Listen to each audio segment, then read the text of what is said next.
Terima kasih Anda masih bersama kami di kabar khusus Bersatu Melawan Corona. Pemerintah Kabupaten Wajo bersama para pedagang sentral Sengkang, Kabupaten Wajo, Sulawesi Selatan sepakat untuk membatasi operasional pasar sentral selama 14 hari mulai tanggal 24 April 2020. Hal ini dilakukan sebagai salah satu upaya untuk menutup mata rantai penyebaran virus corona. Pasar Sentral Sengkang merupakan salah satu pasar grosir terbesar di Indonesia Timur setelah Pasar Butung Makassar. Pasar ini akan dibatasi operasionalnya mulai tanggal 24 April atau bertepatan dengan 1 Ramadan. Penutupan terbatas ini akan berlangsung selama 14 hari sebagai salah satu upaya untuk memutus mata rantai penyebaran virus COVID-19. Pasar sentral dan pasar lainnya dibatasi hanya boleh berjualan sembako saja.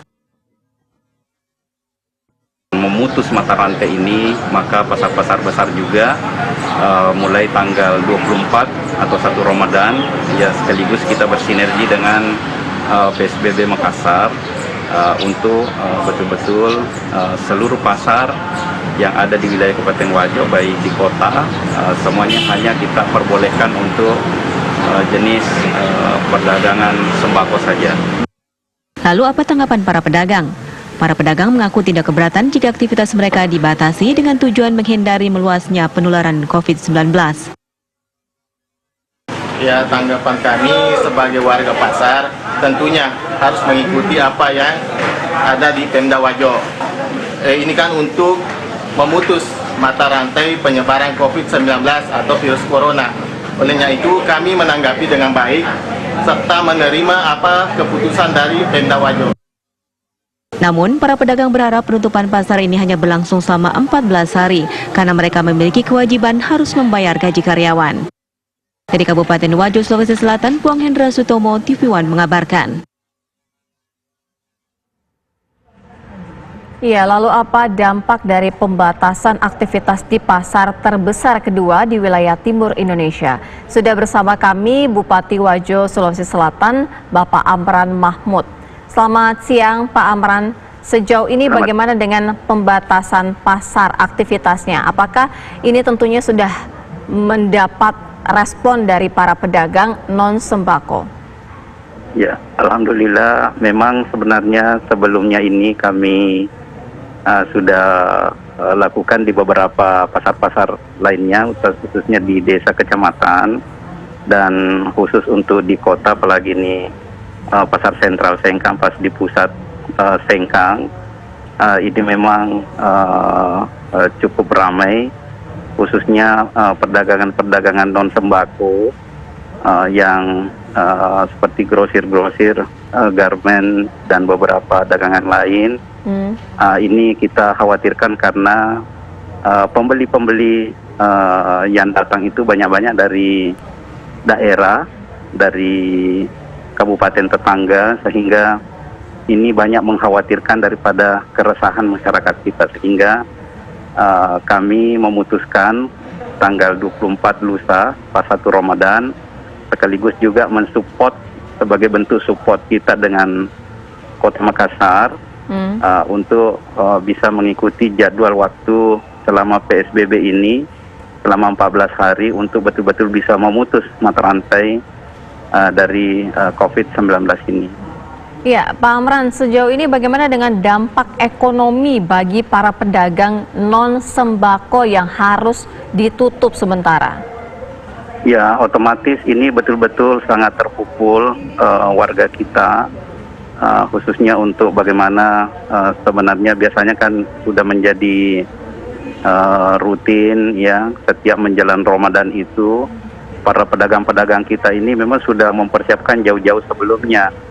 Tetapi karena ini demi kemanusiaan, demi untuk memutus mata rantai yang sangat mengkhawatirkan ini, kita berharap 14 hari sejak juga PSBB Makassar ini, tentu kita berharap betul-betul ini bisa berpengaruh besar untuk bisa memutus mata rantai daripada COVID-19, insyaallah.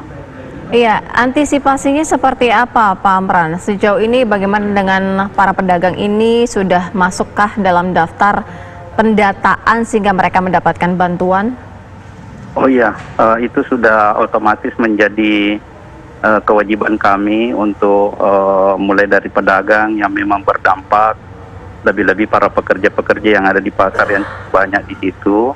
Tentu ini menjadi perhatian untuk social safety net kita, dan memang sementara ini kita finalisasi semua data-data jaring pengaman sosial kita ini untuk segera kita berikan kepada masyarakat kita di luar daripada warga miskin yang tercatat di data terpadu kesejahteraan sosial kita.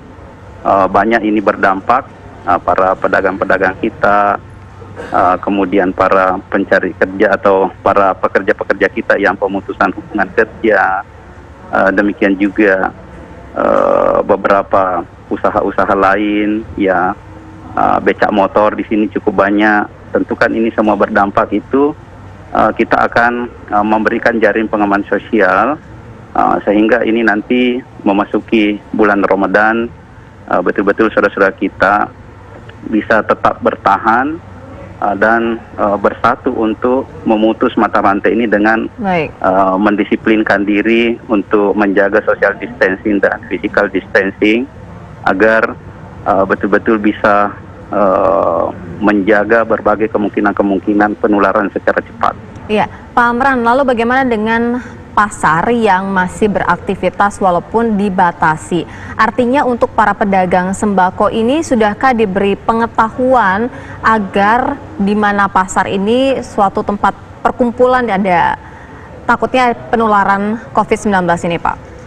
Ya, betul sekali. Jauh-jauh sebelumnya kita sudah selalu tiap waktu, tiap saat, setiap hari pasar, itu memang sudah ada petugas khusus untuk terus menegur, mensosialisasikan bagaimana sebelum masuk ke pasar, ya baik pedagang maupun pembeli semua harus menggunakan alat pelindung diri seperti masker.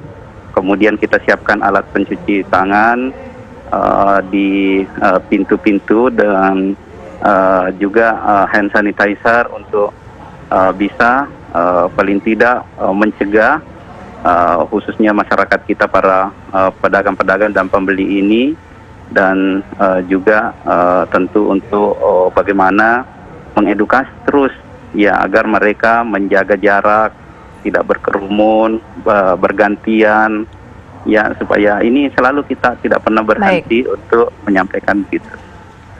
Baik, Pak Amran Mahmud, Bupati Wajo, terima kasih atas informasinya. Semoga saja PSBB di sana berjalan dengan tertib dan lancar. Terima kasih Pak, selamat siang.